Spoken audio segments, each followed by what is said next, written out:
Curious Case of Benjamin Button, written by F. Scott Fitzgerald, first published in Collier's Magazine in 1922. As long ago as 1860, it was the proper thing to be born at home. At present, so I am told, the high gods of medicine have decreed that the first cries of the young shall be uttered upon the anaesthetic air of a hospital, preferably a fashionable one. So young Mr. and Mrs. Roger Button were 50 years ahead of style when they decided, one day in the summer of 1860, that their first baby should be born in a hospital. Whether this anachronism had any bearing upon the astonishing history I am about to set down will never be known. I shall tell you what occurred and let you judge for yourself. The Roger Buttons held an enviable position, both social and financial, in antebellum Baltimore. They were related to the this family and the that family, which, as every Southerner knew, entitled them to membership in that enormous peerage which largely populated the Confederacy. This was their first experience with the charming old custom of having babies.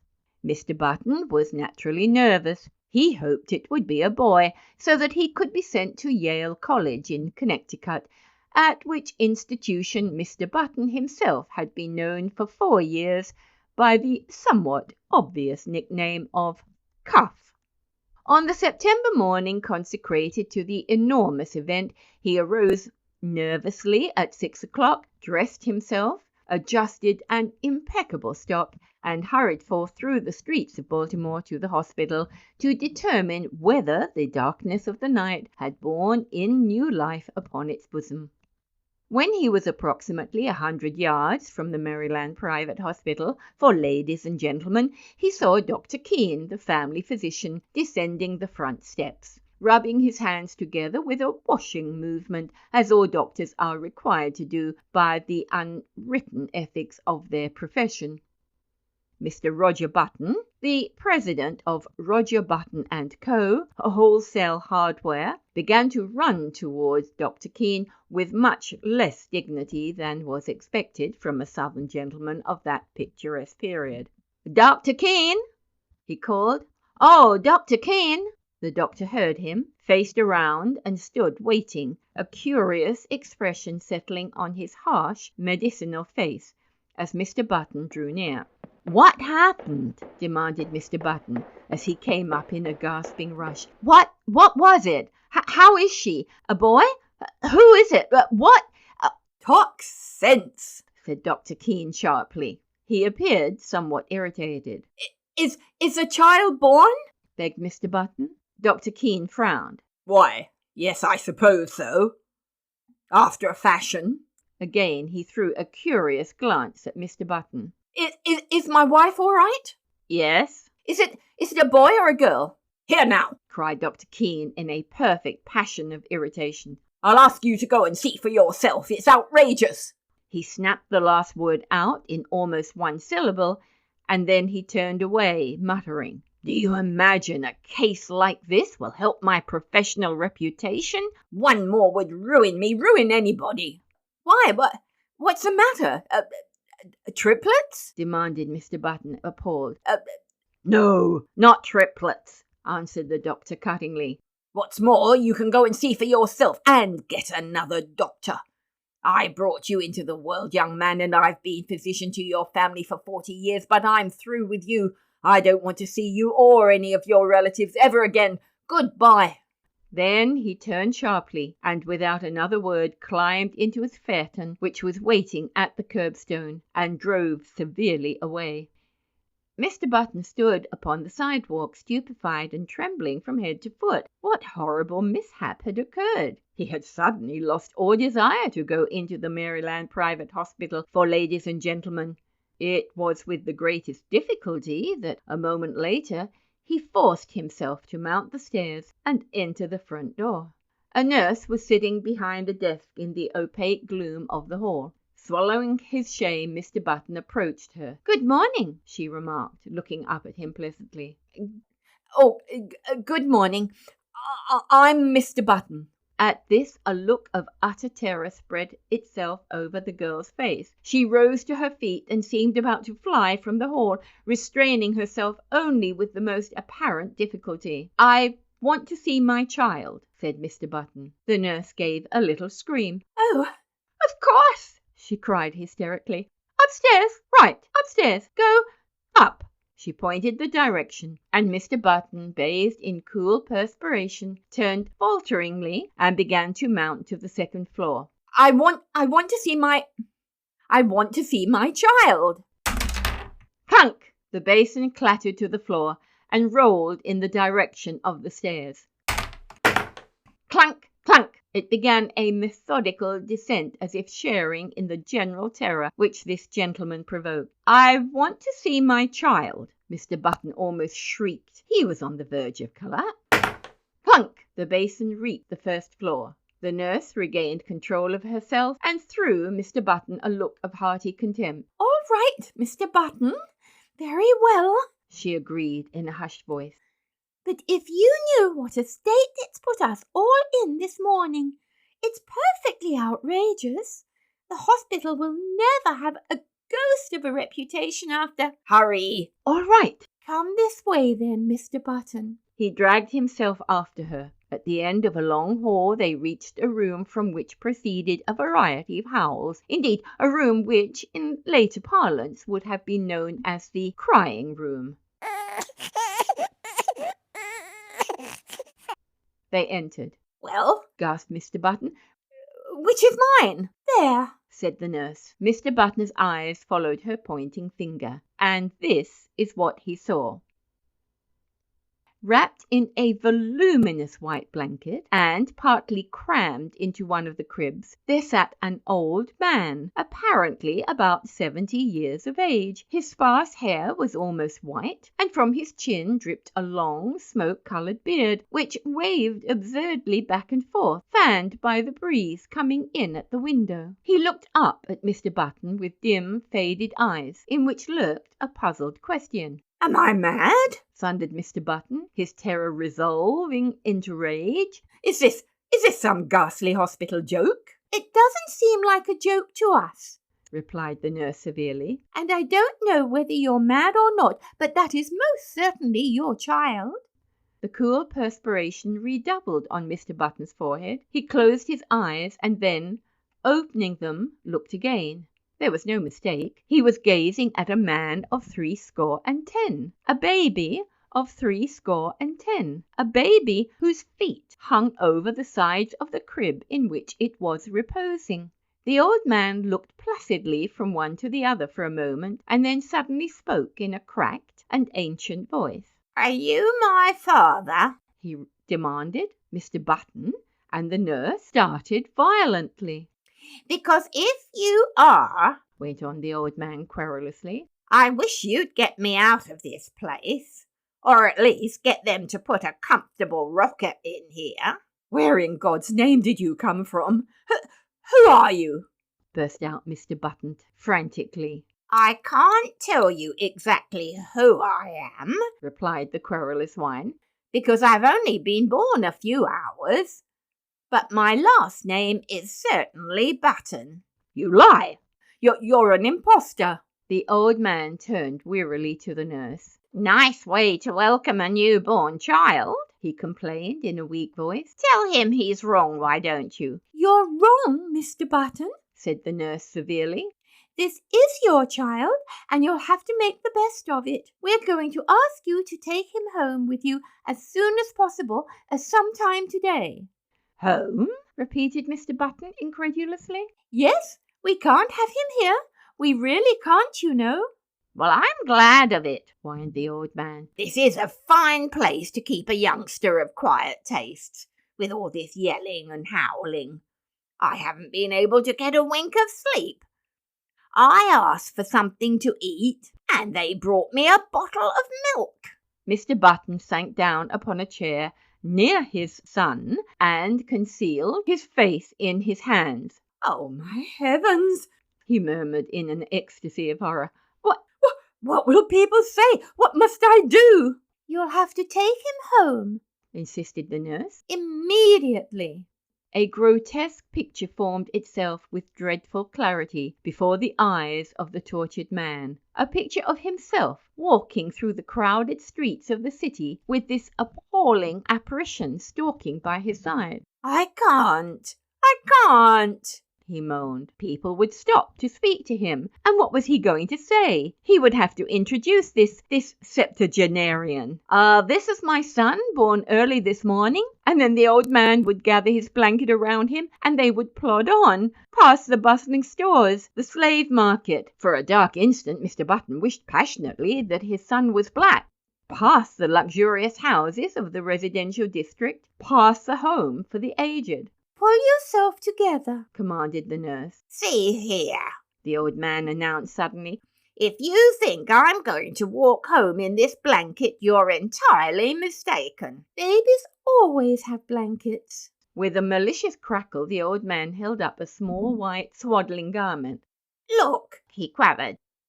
This is what they had ready for me. Babies always wear those, said the nurse primly. Well, said the old man, this baby's not going to wear anything in about 2 minutes.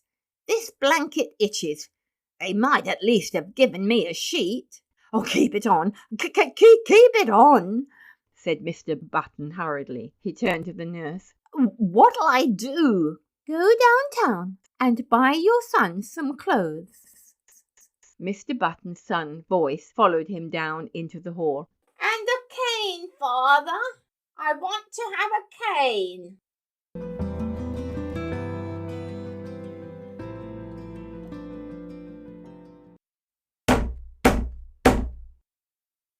Mr. Button banged the outer door savagely. Good morning, Mr. Button said nervously to the clerk, Chesapeake Dry Goods Company. I want to buy some clothes for my child. How old is your child, sir? About 6 hours, answered Mr. Button without due consideration. Baby's supply department in the rear. Why, I don't think... I'm not sure that's what I want. He's an unusually large-sized child, exceptionally large. They have the largest child sizes.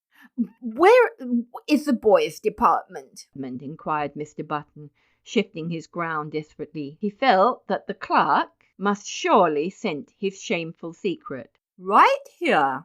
Well, he hesitated. The notion of dressing his son in men's clothes was repugnant to him. If, say, he could only find a very large boy's suit, he might cut off that long and awful beard, dye the white hair brown, and thus manage to conceal the worst, and to retain something of his own self-respect, not to mention his position in Baltimore society. But a frantic inspection of the boys' department revealed no suits to fit the newborn Button. He blamed the store, of course. In such cases, it is the thing to blame the store. How old did you say that boy of yours was? Demanded the clerk curiously. He's 16. Oh, I beg your pardon. I thought you said 6. 6 hours. You'll find the youth's department in the next aisle. The clerk stared. Why? He protested. Why, that's not a child's suit. At least it is, but it's for fancy dress. You could wear it yourself. Wrap it up. That's what I want, insisted his customer nervously. The astonished clerk obeyed.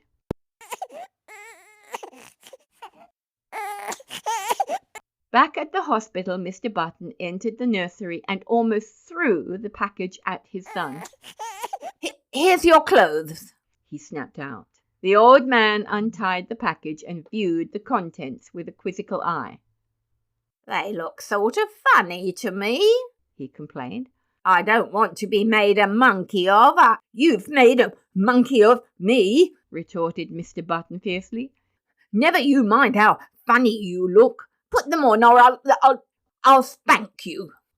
He swallowed uneasily at the penultimate word, feeling nevertheless that it was the proper thing to say. All right, father. This was a grotesque simulation of filial respect. You've lived longer. You know best, just as you say. As before, the sound of the word father caused Mr. Button to start violently. And hurry. I'm hurrying, father. When his son was dressed, Mr. Button regarded him with depression. The costume consisted of dotted socks, pink pants, and a belted blouse with a wide white collar. Over the latter waved the long whitish beard, drooping almost to the waist. The effect was not good. Wait! Mr. Button seized a hospital shears and with 3 quick snaps amputated a large section of the beard. But even with this improvement, the ensemble fell far short of perfection. The remaining brush of scraggly hair, the watery eyes, the ancient teeth, seemed oddly out of tone with the gaiety of the costume. Mr. Button, however, was obdurate. He held out his hand. Come along, he said sternly. His son took the hand trustingly. What are you going to call me, Dad? He quavered as they walked from the nursery. Just baby for a while? Till you think of a better name? Mr. Button grunted. I don't know, he answered harshly. I think we'll call you Methuselah.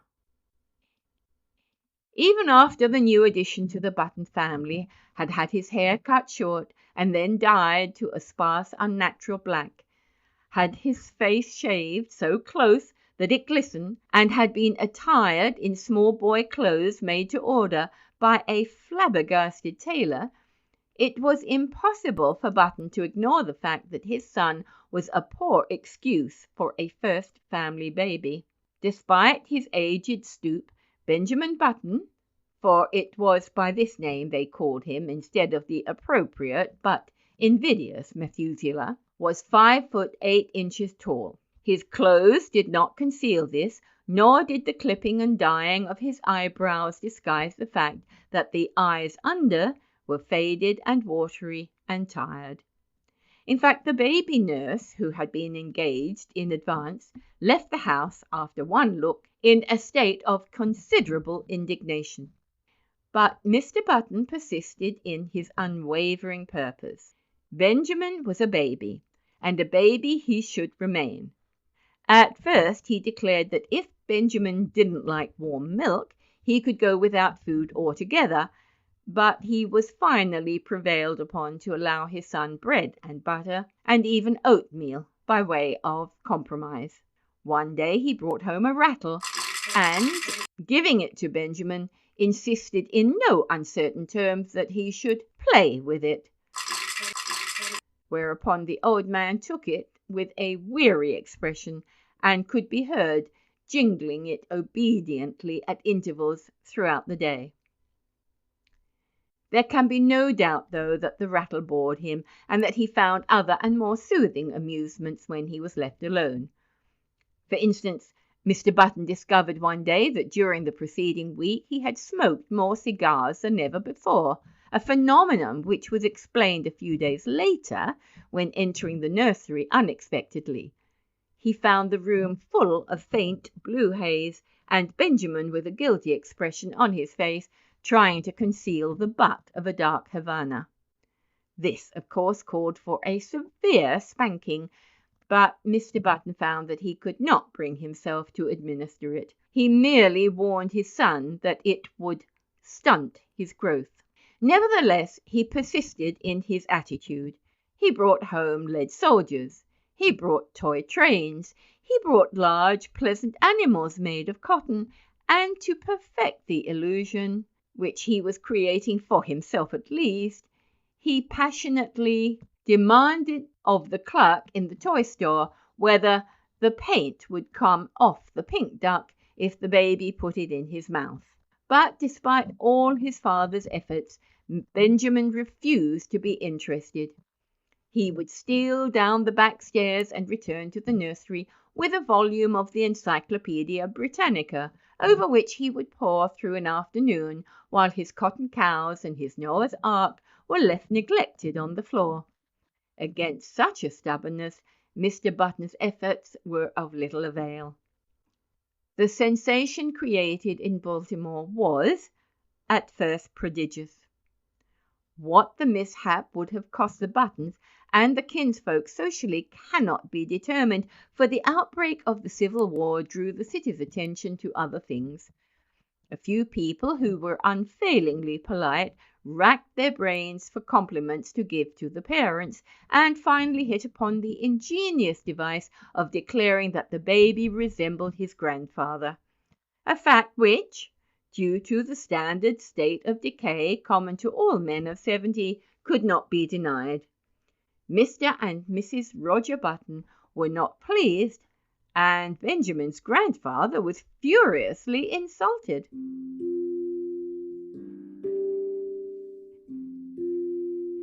Benjamin, once he left the hospital, took life as he found it.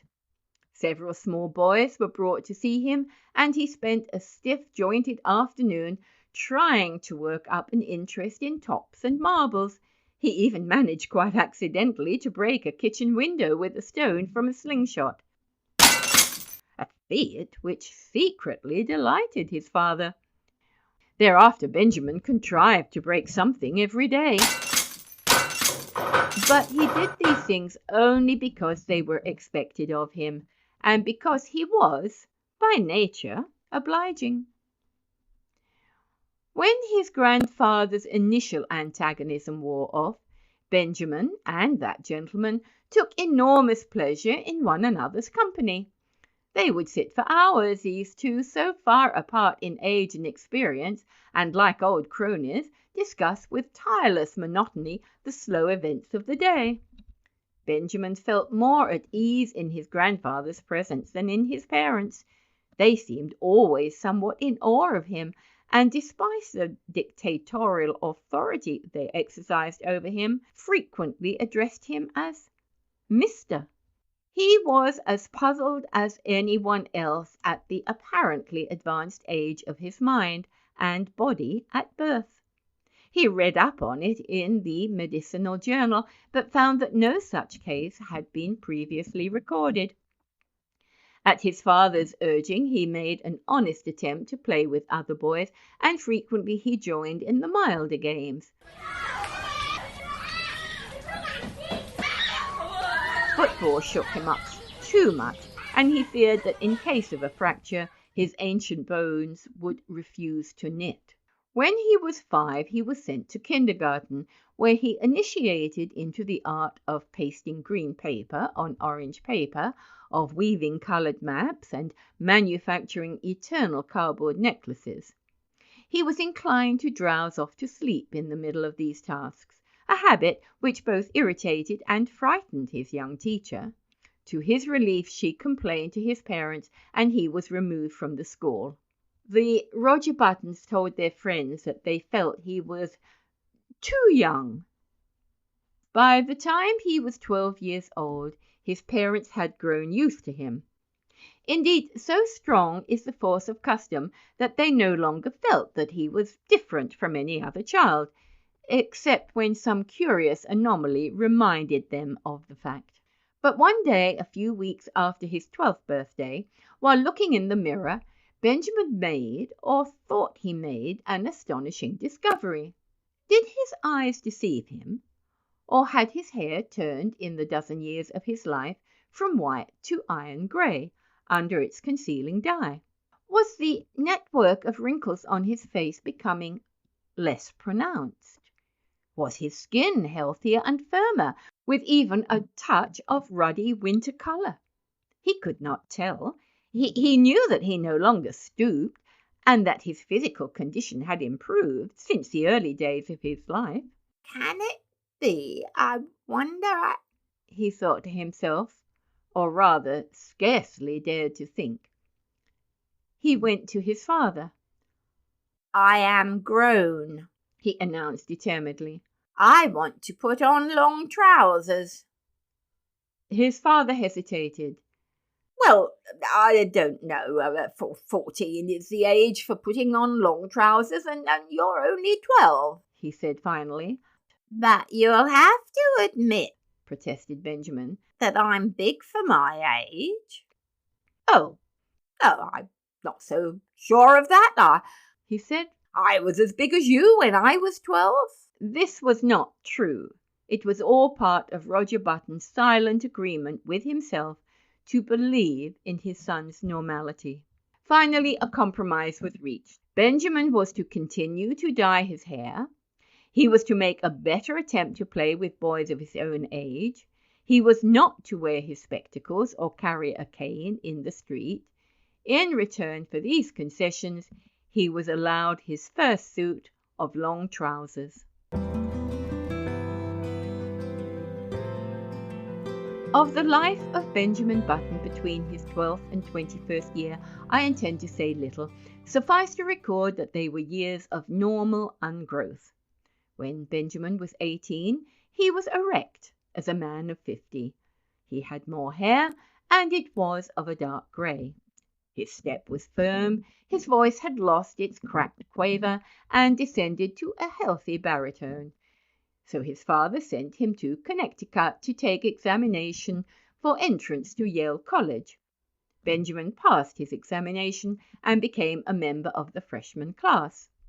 On the third day following his matriculation, he received a notification from Mr. Hart, the college registrar, to call at his office and arrange his schedule. Glancing in the mirror, Benjamin decided that his hair needed a new application of its brown dye. But an anxious inspection of his bureau drawer disclosed that the dye bottle was not there. Then he remembered he had emptied it the day before and thrown it away. He was in a dilemma. He was due at the registrar's in 5 minutes. There seemed to be no help for it. He must go as he was. He did. "Good morning," said the registrar politely. "You've come to inquire about your son?" "Well, as a matter of fact, my name's Button," began Benjamin. But Mr. Hart cut him off. "Oh, I'm very glad to meet you, Mr. Button. I'm expecting your son here any minute." "Oh, that's me," burst out Benjamin. "I'm a freshman." "What?" "I'm a freshman." "Surely you're joking." "Not at all." The registrar frowned and glanced at a card before him. "Why, I have a Mr. Benjamin Button. His age down here is 18. "That's my age," asserted Benjamin, flushing slightly. The registrar eyed him wearily. "Now surely, Mr. Button, you don't expect me to believe that." Benjamin smiled wearily. "I am 18, he repeated. The registrar pointed sternly to the door. "Get out," he said. "Get out of college and get out of town. You are a dangerous lunatic." "I am 18.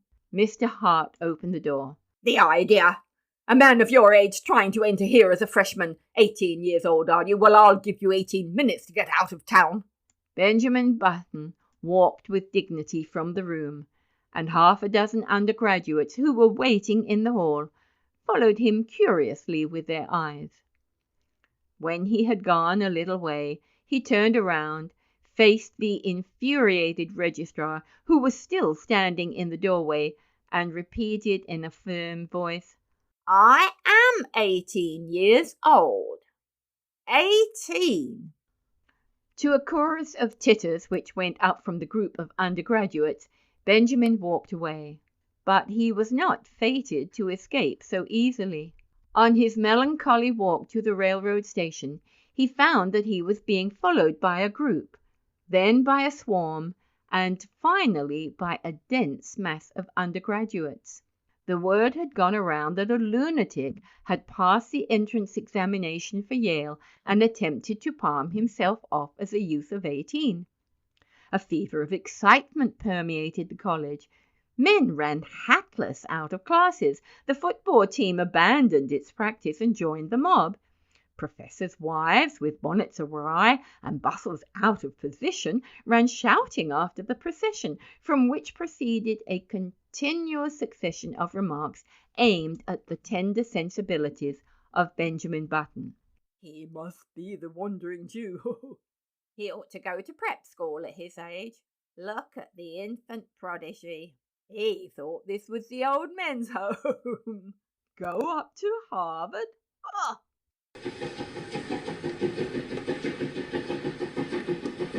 Benjamin increased his gait, and soon he was running. He would show them. He would go to Harvard, and then they would regret these ill-considered taunts. Safely on board the train from Baltimore, he put his head from the window. You'll regret this, he shouted. The undergraduates laughed. It was the biggest mistake that Yale College had ever made. In 1880, Benjamin Button was 20 years old, and he signalled his birthday by going to work for his father in Roger Button and Co., wholesale hardware. It was in that same year that he began going out socially.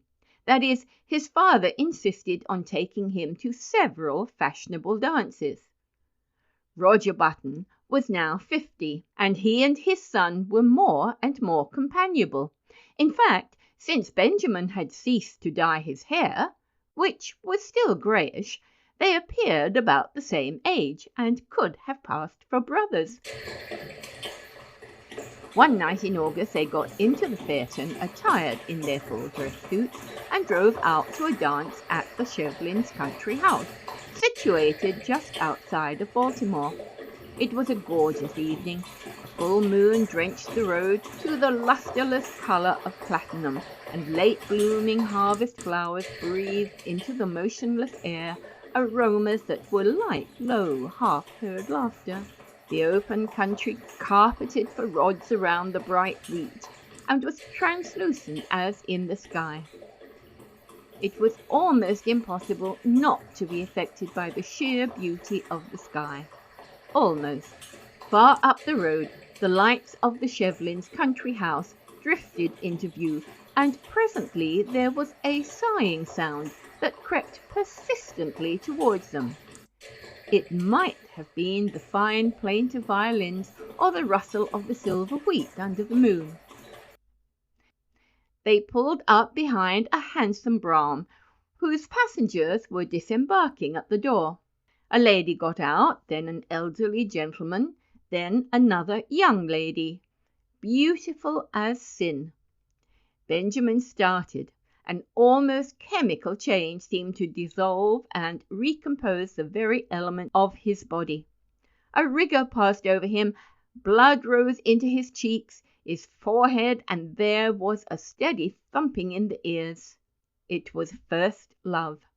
The girl was slender and frail, with hair that was ashen under the moon, and honey-coloured under the sputtering gas lamps of the porch. Over her shoulders was thrown a Spanish mantilla of softest yellow, butterflied in black. Her feet were glittering buttons at the hem of her bustled dress. Roger Button leaned over his son. That is young Hildegarde Moncrief, the daughter of General Moncrief. Benjamin nodded coldly. Pretty little thing, he said indifferently. But when the servant boy led the bucky away, he added, Dad, you might introduce me to her. They approached a group of which Miss Moncrief was the centre. Reared in the old tradition, she curtsied low before Benjamin. Yes, he might have a dance. He thanked her and walked away. Well, staggered away. The interval until the time for his turn should arrive dragged itself out interminably. He stood close to the wall, silent, inscrutable, watching with murderous eyes the young bloods of Baltimore as they eddied around Hildegarde Moncrief, passionate admiration in their faces. How obnoxious they seemed to Benjamin! How intolerably rosy! Their curling brown whiskers aroused in him a feeling equivalent to indigestion. But when his own time came, and he drifted with her out among the changing floor to the music of the latest waltz from Paris, his jealousies and anxieties melted from him like a mantle of snow. Blind with enchantment, he felt that life was just beginning. "You and your brother got here just as we did, didn't you?" Asked Hildegard, looking up at him with eyes that were like bright blue enamel. Benjamin hesitated. If she took him for his father's brother, would it be best to enlighten her? He remembered his experience at Yale, so he decided against it. It would be rude to contradict a lady. It would be criminal to mar this exquisite occasion with the grotesque story of his origin. Later, perhaps. So he nodded, smiled, listened, was happy. "I like men of your age," Hildegard told him. "Young boys are so idiotic. They tell me how much champagne they drink at college and how much money they lose playing cards. Men of your age know how to appreciate women." Benjamin felt himself on the verge of a proposal. With an effort, he choked back the impulse. "You're just the romantic age," She continued. 50. 25 is too worldly wise. 30 is apt to be pale from overwork. 40 is the age of long stories that take a whole cigar to tell. 60 is too near 70, but 50 is the mellow age. I love 50. 50 seemed to Benjamin a glorious age. He longed passionately to be 50. "I've always said that I'd rather marry a man of 50 and be taken care of than many a man of 30 and take care of him." For Benjamin, the rest of the evening was bathed in a honey-colored mist.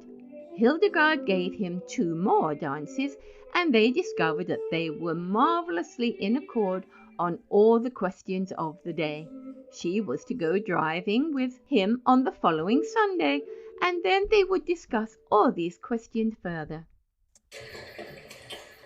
Going home in the phaeton just before the crack of dawn, when the first bees were humming and the fading moon glimmered in the cool dew, Benjamin knew vaguely that his father was discussing wholesale hardware. And what do you think should merit our biggest attention after hammers and nails?" The elder Button was saying. "Lugs? Lugs? Why, I've just covered the question of lugs."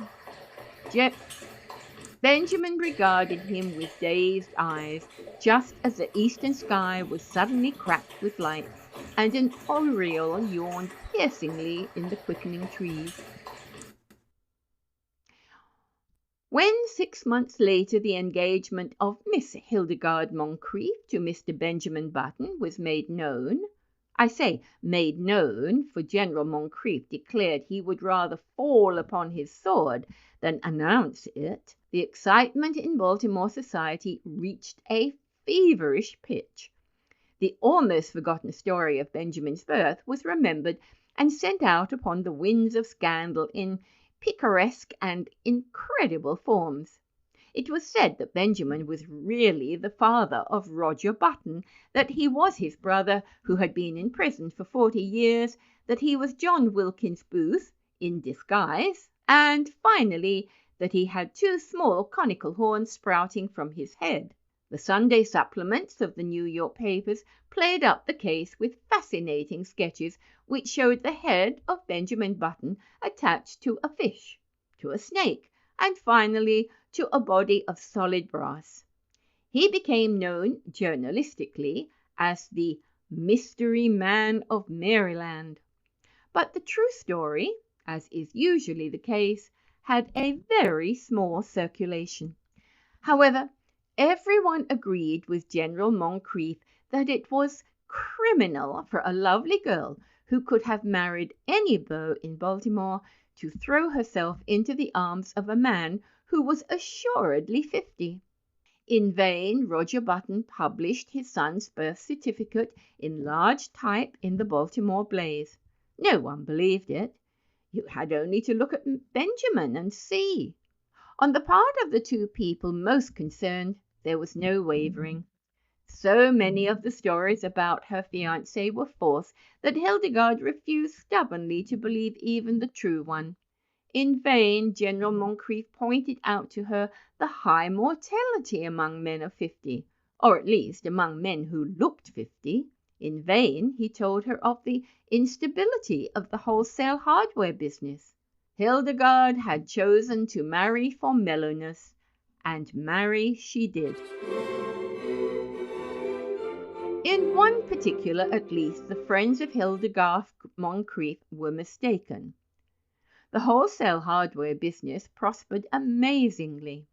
In the 15 years between Benjamin Button's marriage in 1880 and his father's retirement in 1895, the family fortune was doubled, and this was due largely to the younger member of the firm. Needless to say, Baltimore eventually received the couple to its bosom. Even old General Moncrief became reconciled to his son-in-law when Benjamin gave him the money to bring out his History of the Civil War in 20 volumes, which had been refused by 9 prominent publishers. In Benjamin himself 15 years had wrought many changes. It seemed to him that the blood flowed with new vigor through his veins. It began to be a pleasure to rise in the morning, to walk with an active step along the busy sunny streets, to work untiringly with his shipments of hammers and his cargoes of nails. It was in 1890 that he executed his famous business coup. He brought up the suggestion that all nails used in nailing up the boxes in which nails are shipped are the property of the shippee. A proposal which became a statute was approved by Chief Justice Fossilly and saved Roger Button and Company Wholesale Hardware more than 600 nails every year. In addition, Benjamin discovered that he was becoming more and more attracted by the gay side of life. It was typical of his growing enthusiasm for pleasure that he was the first man in the city of Baltimore to own and run an automobile. Meeting him on the street, his contemporaries would stare enviously at the picture he made of health and vitality. "He seems to grow younger every year," they would remark. And if old Roger Button, now 65 years old, had failed at first to give a proper welcome to his son, he atoned at last by bestowing on him what amounted to adulation. And here we come to an unpleasant subject, which it will be well to pass over as quickly as possible. There was only one thing that worried Benjamin Button. His wife had ceased to attract him. At that time Hildegard was a woman of 35, with a son, Roscoe, 14 years old. In the early days of their marriage Benjamin had worshipped her, but as the years passed her honey-coloured hair became an unexciting brown. The blue enamel of her eyes assumed the aspect of cheap crockery. Moreover, and most of all, she had become too settled in her ways, too placid, too content, too anemic in her excitements, and too sober in her taste. As a bride, it had been she who had dragged Benjamin to dances and dinners. Now conditions were reversed. She went out socially with him, but without enthusiasm, devoured already by that eternal inertia which comes to live with each of us one day and stays with us to the end. Benjamin's discontent waxed stronger. At the outbreak of the Spanish-American War in 1898, his home had for him so little charm that he decided to join the army. With his business influence, he obtained a commission as captain and proved so adaptable to the work that he was made a major and finally a lieutenant colonel, just in time to participate in the celebrated charge up San Juan Hill.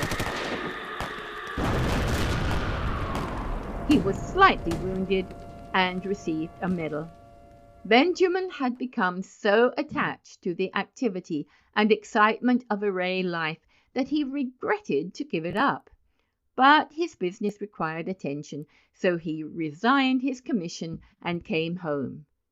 He was met at the station by a brass band and escorted to his house. Hildegard, waving a large silk flag, greeted him on the porch, and even as he kissed her, he felt with a sinking of the heart that these 3 years had taken their toll.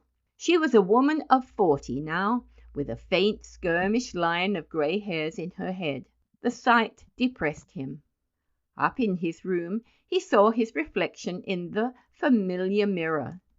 He went closer and examined his own face with anxiety, comparing it after a moment with a photograph of himself in uniform taken just before the war. "Good Lord!" he said aloud. The process was continuing. There was no doubt of it. He looked now like a man of 30. Instead of being delighted, he was uneasy. He was growing younger. He had hitherto hoped that once he reached a bodily age equivalent to his age in years, the grotesque phenomenon which had marked his birth would cease to function. He shuddered. His destiny seemed to him awful, incredible. When he came downstairs, Hildegard was waiting for him. She appeared annoyed, and he wondered if she had at last discovered that there was something amiss. It was with an effort to relieve the tension between them that he broached the matter at dinner in what he considered a delicate way. "Well," he remarked lightly, "everybody says I look younger than ever." Hildegard regarded him with scorn. She sniffed. "Do you think it's anything to boast about?" "I'm not boasting," he asserted uncomfortably. She sniffed again. "The idea," she said, and after a moment, "I should think you'd have enough pride to stop it." "How can I?" he demanded. "I'm not going to argue with you," she retorted. "but there's a right way of doing things and a wrong way. If you've made up your mind to be different from everybody else, I don't suppose I can stop you. But I really don't think it's very considerate." "But Hildegard, I can't help it." "You can too. You're simply stubborn. You think you don't want to be like anyone else. You always have been that way, and you always will be. But just think how it would be if everyone else looked at things as you do. What would the world be like?" As this was an inane and unanswerable argument, Benjamin made no reply, and from that time on a chasm began to widen between them. He wondered what possible fascination she had ever exercised over him. To add to this breach, he found, as the new century gathered headway, that his thirst for gaiety grew stronger. Never a party of any kind in the city of Baltimore, but he was there, dancing with the prettiest of the young married women, chatting with the most popular of the debutantes, and finding their company charming, while his wife, a dowager of evil omen, sat among the chaperons, now in haughty disapproval, and now following him with solemn, puzzled, and reproachful eyes. "Look," people would remark, "what a pity! A young fellow that age tied to a woman of 45. He must be 20 years younger than his wife." They had forgotten, as people inevitably forget, that back in 1880 their mammas and papas had also remarked about this same ill-matched pair. Benjamin's growing unhappiness at home was compensated for by his many new interests. He took up golf and made a great success of it. He went in for dancing. In 1906 he was an expert at the Boston, and in 1908 he was considered proficient at the Maxine, while in 1909 his castle walk was the envy of every young man in town.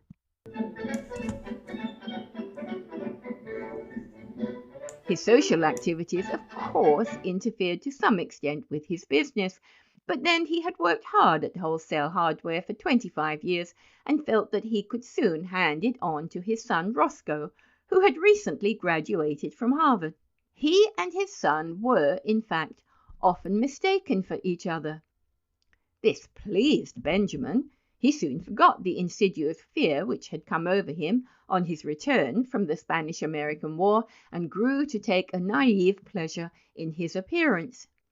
There was only one fly in the delicious ointment. He hated to appear in public with his wife. Hildegard was almost 50, and the sight of her made him feel absurd.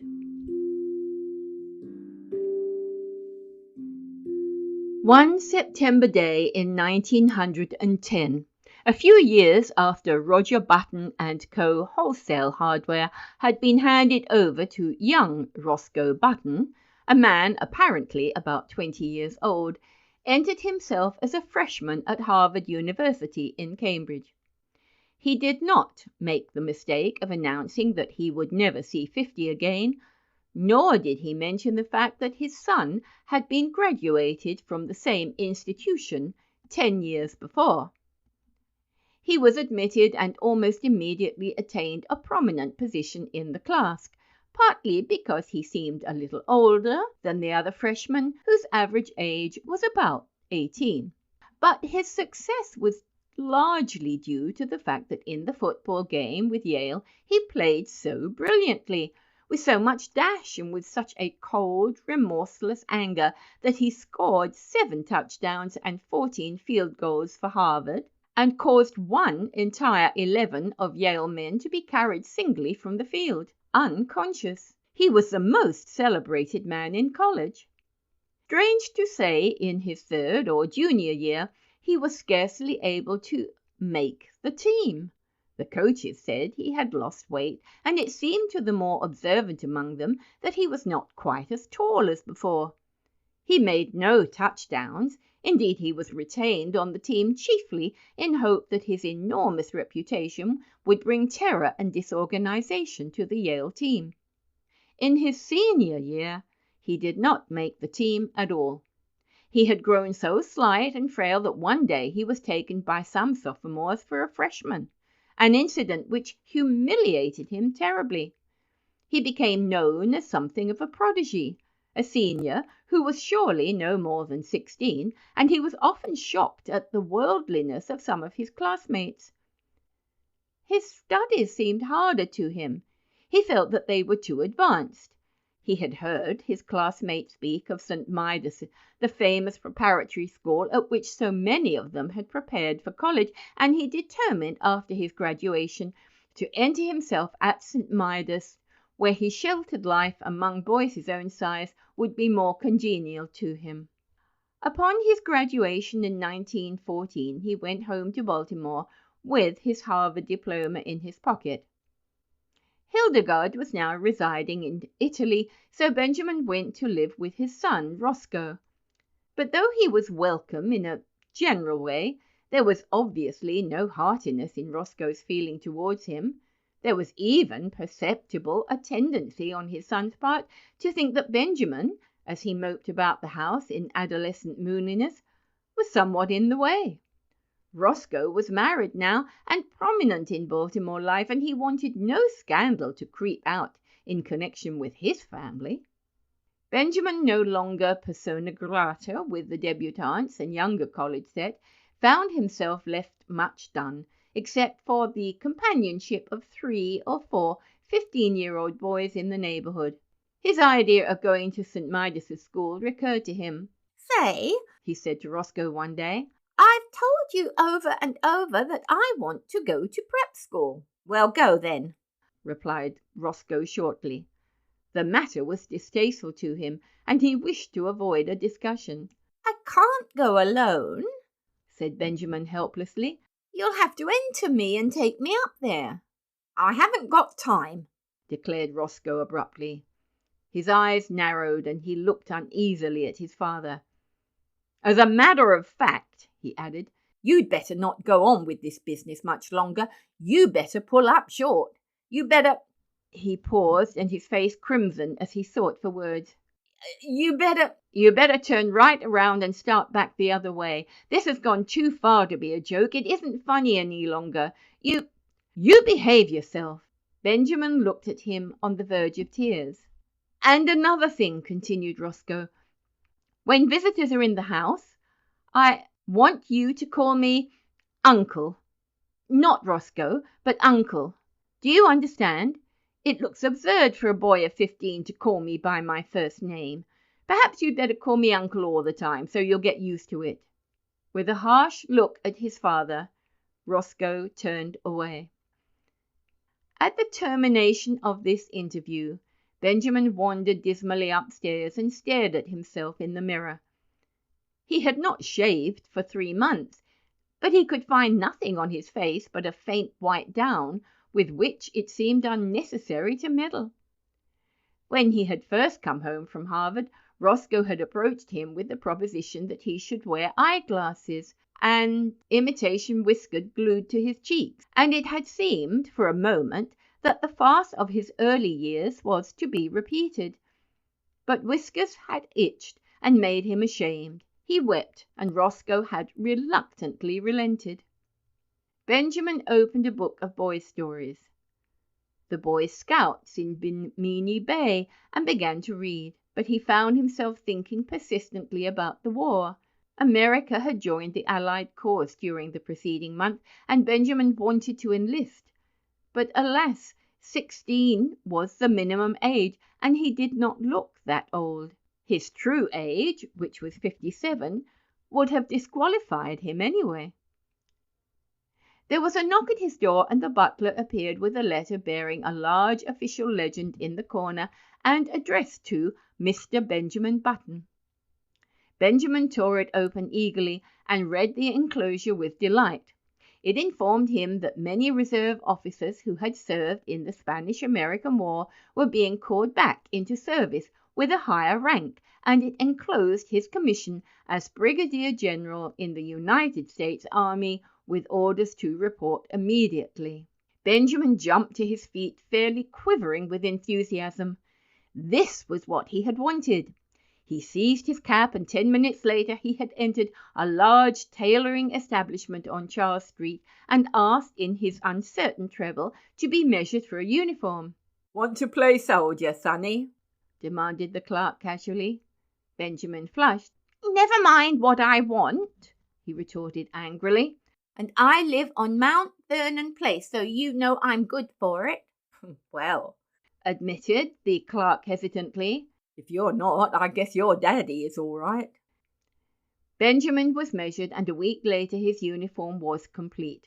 He had difficulty in obtaining the proper general's insignia because the dealer kept insisting to Benjamin that a nice VWCA badge would look just as well and be much more fun to play with. Saying nothing to Roscoe, he left the house one night and proceeded by train to Camp Mosby in South Carolina, where he was to command an infantry brigade.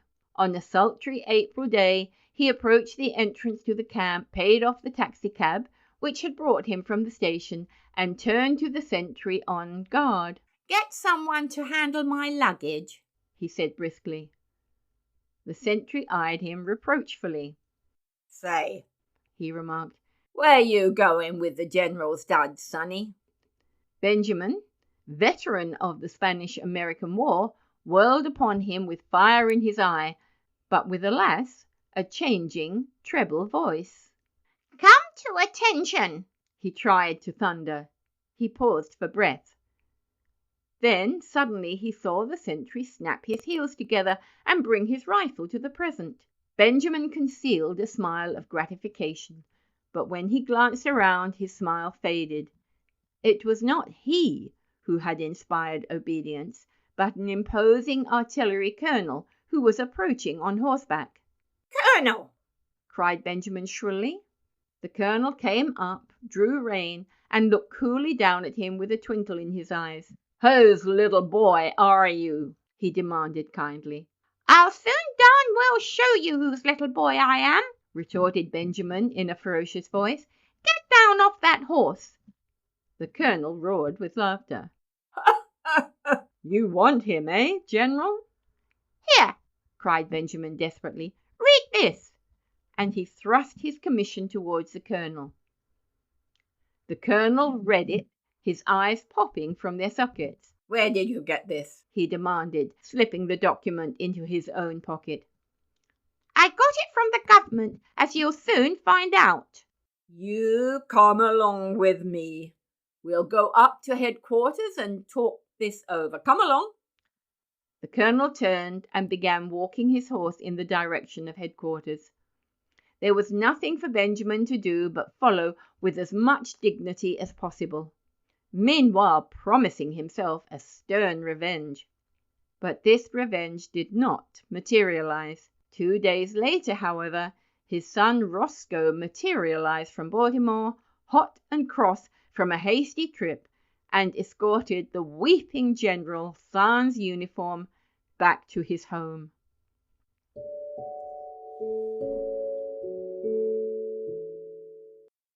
In 1920, Roscoe Button's first child was born. During the attendant festivities, however, no one thought it the thing to mention that the little grubby boy, apparently about 10 years of age, who played around the house with lead soldiers and a miniature circus, was the new baby's own grandfather.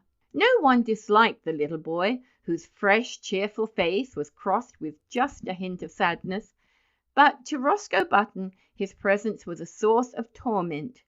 In the idiom of his generation, Roscoe did not consider the matter efficient. It seemed to him that his father, in refusing to look 60, had not behaved like a red-blooded he-man. This was Roscoe's favourite expression, but in a curious and perverse manner. Indeed, to think about the matter for as much as a half-hour drove him to the edge of insanity. Roscoe believed that live wires should keep young, but carrying it out on such a scale was inefficient. And there Roscoe rested. 5 years later, Roscoe's little boy had grown old enough to play childish games with the little Benjamin under the supervision of the same nurse. Roscoe took them both to kindergarten on the same day, and Benjamin found that playing with little strips of coloured paper, making mats and chains in curious and beautiful designs, was the most fascinating game in the world. Once he was bad and had to stand in the corner, and then he cried. But for the most part there were gay hours in the cheerful room, with the sunlight coming in the windows and Miss Bailey's kind hand resting for a moment now and then in his tousled hair. Roscoe's son moved up into the 1st grade after a year, but Benjamin stayed on in the kindergarten. He was very happy. Sometimes when other tots talked about what they would do when they grew up, a shadow would cross his little face, as if in a dim, childish way he realized that those were things in which he was never to share. The days followed on in monotonous content. He went back a 3rd year to the kindergarten, but he was too little now to understand what the bright, shining strips of paper were for. He cried because the other boys were bigger than he, and he was afraid of them. The teacher talked to him, but though he tried to understand, he could not understand at all. He was taken from the kindergarten. His nurse Nana, in her starched gingham dress, became the centre of his tiny world. On bright days they walked in the park. Nana would point at a great grey monster and say, "Elephant," and Benjamin would say it after her. And when he was being undressed for bed that night, he would say it over and over aloud to her. "Elephant, elephant, elephant." Sometimes Nana let him jump on the bed, which was fun, because if you sat down exactly right, it would bounce you up on your feet again. And if you said, "ah," for a long time while you jumped, you got a very pleasing broken vocal effect. He loved to take a big cane from the hat rack and go around hitting chairs and tables with it and saying, "Fight, fight, fight." When there were people there, the old ladies would cluck at him, which interested him, and the young ladies would try to kiss him, which he submitted to with mild boredom. And when the long day was done at 5 o'clock, He would go upstairs with Nana and be fed on oatmeal and nice, soft, mushy foods with a spoon. There were no troublesome memories in his childish sleep. No token came to him of his brave days at college, or the glittering years when he flustered the hearts of many girls. There were only the white, safe walls of his crib, and Nana and a man who came to see him sometimes, and a great big orange ball that Nana pointed at just before his twilight bed hour and called Sun. When the sun went, his eyes were sleepy. There were no dreams to haunt him. The past, the wild charge of the head of his men up San Juan Hill, the first years of his marriage, when he worked late into the summer dusk down in the busy city for young Hildegard, whom he loved, the days before the war when he sat smoking far into the night in the gloomy old Button house on Monroe Street with his grandfather, all these had faded like unsubstantial dreams from his mind as though they had never been. He did not remember. He did not remember clearly whether the milk was warm or cool at his last feeding, or how the days passed. There was only his crib and Nana's familiar presence, and then he remembered nothing. When he was hungry, he cried. That was all. Through the noons and nights he breathed, and over him there were soft mumblings and murmurings that he scarcely heard, and faintly differentiated smells, and light and darkness. Then it was all dark, and his white crib, and the dim faces that moved above him, and the warm, sweet aroma of the milk faded out altogether from his mind. You have been listening to The Curious Case of Benjamin Button by F. Scott Fitzgerald. It was first published in Collier's magazine in 1922. In 2008, the short story was adapted for film by David Fincher, starring Brad Pitt in the title role with Cate Blanchett and Tilda Swinton. The film was a box office success and received 13 Academy Award nominations, including Best Film, Director, Actor, Supporting Actor, Art Direction, Makeup, and Visual Effects. It was read and produced today by Brianda Cross. Thank you for listening.